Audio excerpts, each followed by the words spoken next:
Now it's 6:15. Good morning. It's Nelson Mandela Day, the 18th of July. It's a day for people, communities and organisations to reflect on the legacy of the founding president. Also a call to action, though, to follow in Madiba's footsteps and make a positive impact on society in any way possible, whatever your skills are, whatever your profession is, whatever ideas you have, as long as you can turn it into something positive for the people you work with, the communities around you, it doesn't matter as long as you're doing something positive. So what is the plans as far as the Nelson Mandela Foundation is concerned? Well, we've gone right to the top. Here's Verne Harris, CEO of the foundation, making time for us this morning. Hello, Verne. Good to have you on ENCA. So what is the big plan for today? We'll talk legacy in a moment, but what should people be looking out for from the foundation? Good morning.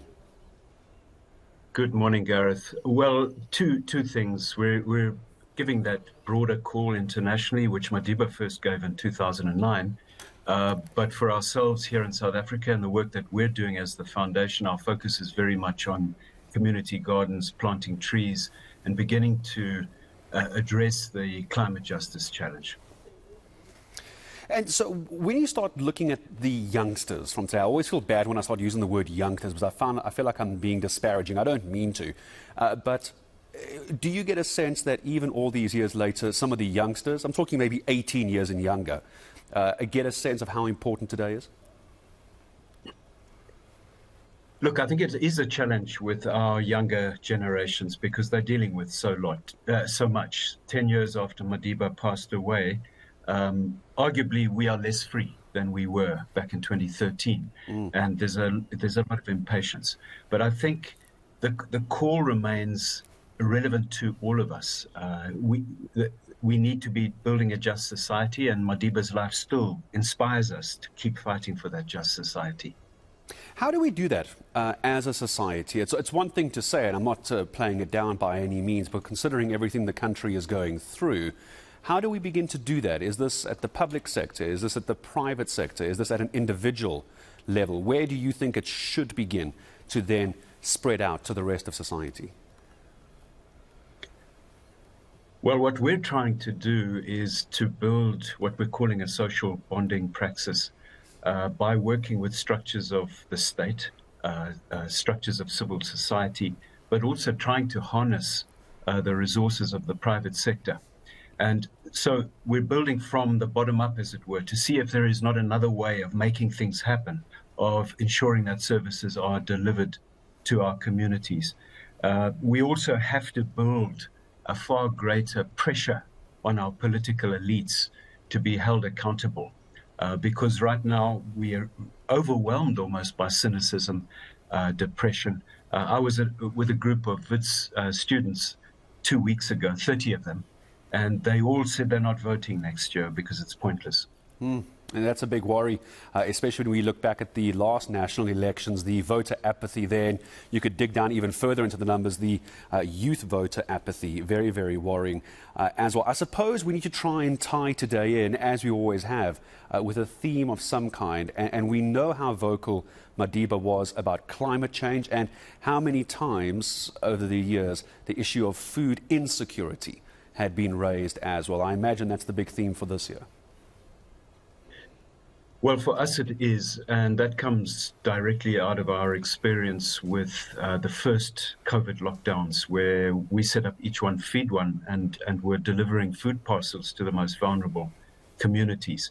But we realized that that was creating cultures of dependence, and we were looking for ways of empowering communities. And so community gardens became a means to that end. And we've seen really inspiring initiatives like in informal settlements, a community garden providing food to an early childhood development center every single day. These things are possible and they do make a difference in people's lives. How do we now call for action today to get someone or an organization to try and make a difference in people's lives? What I think I'm trying to find out here, is there anything that comes to mind if someone's watching at home, they didn't have any plans per se, they don't quite know what to do. Maybe they're going to get to the office and hope the office is doing something interesting or look for it online. Someone wants to get involved, do something. What do you tell someone if you meet them in the street, Verne? What do you tell them to do? Well, they can get onto our website, the Mandela Day website, and see an array of options there. But again, it would be anybody who has a small piece of garden can plant vegetables. All of us committing to doing that, to greening our residential spaces. Just in the last month, I've been in a number of our informal settlements, and it's astonishing how little green there is, and that damages youngsters growing up in that space. So there are many ways of contributing to doing that. That's our call this year. Yeah, I'm taking a look at the website now as well. You're able to SMS in to support as well on Nelson Mandela Day. It really is in your hands. I think that's the standout part for me, as it always is. As well, that's the hashtag. I'm always concerned, perhaps I'll leave our conversation here after this. I'm always concerned that Mandela Day is open to abuse. It is open to misinterpretation, that there are things happening in society that are being attributed to Madiba and to Nelson Mandela Day, which shouldn't be. How do you warn against something like that? How do you caution that? Well, we do have a code of conduct, and it's available on our website. And we say explicitly and directly to our partners, where you have government officials who are going out on Mandela Day doing things that they should be doing as routine work, we point that out to them. Where we see structures of civil society using Mandela Day as a hook to do fundraising, we point that out to them. These are not the ways in which Mandela Day should be used. It's about getting out and doing work that is needed in our communities. Yeah, and I'll leave this as a last question. I just thought of it now as well, because I don't want this to, as it always tends to be with these big international celebrations. Today we talk about it, and then you and I, Verne, we don't talk again for a year. Beyond this, how does someone get involved in any Nelson Mandela Foundation projects, or do we all just line up and wait for the 18th of July? I don't suspect that's the case. No, I mean, our call for some years has been make every day a Mandela Day, and we have continuing programs, food security, climate justice, and so early childhood development, many programs that people could support us on. Verne, I appreciate the time and all the very best for today. Lots of plans, lots of ideas for today. You would have seen on the website as well. If you want to just take a look at that, I'm sure we can bring that up if we still have it. If not, that's okay. Don't worry. Here it is for you. MandelaDay.com. There it is. 10-year remembrance of Nelson Mandela. There it is, the hashtag.